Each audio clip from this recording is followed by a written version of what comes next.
Healthier Together Now campaign recognizes that the issue of income inequality, growing income inequality, is really the canary in the coal mine. I mean, it's so injurious to individuals and communities as income inequality rises. So the question is why is it?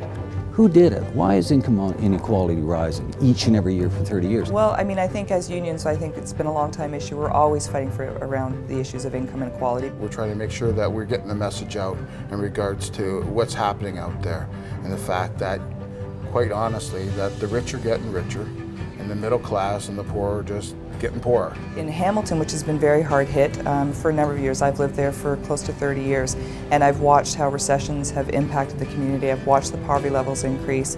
I work with a population who are charged with criminal offenses, and in terms of our own agency cuts and the funding cuts, and I see my own workers doing 3 or 4 part-time positions trying to make up full-time hours, and I see how many times we have to say no to our clients because we don't have the resources that they desperately need to function day to day.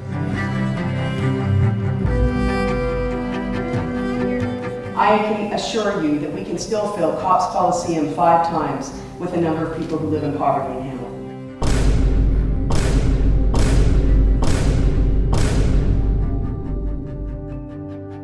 That hasn't changed, and that's a problem right there. And the numbers show not, though, just, okay, there's 90,000 people, whatever that looks like, living in poverty.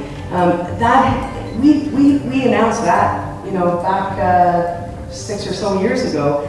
That did a lot to get the conversation going about what do we do about poverty, but the poverty hasn't really changed. We have to tie, especially with this being a national campaign for quality public services and tax fairness, have to tie the distribution of services to the geographic distribution of income.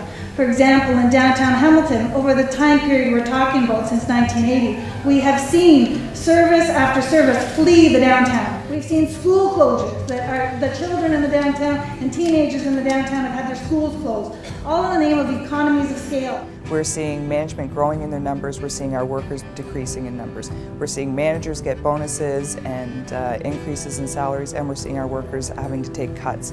The impact is absolutely staggering. As a union, we are a pool of resources. Some of us, we may have time to, for a bucket, of water to put in that pool. And some of you, you might have a drop or 2. But I mean, ultimately, any pool, any ocean, that's all it's ever made up of, is a whole bunch of little drops.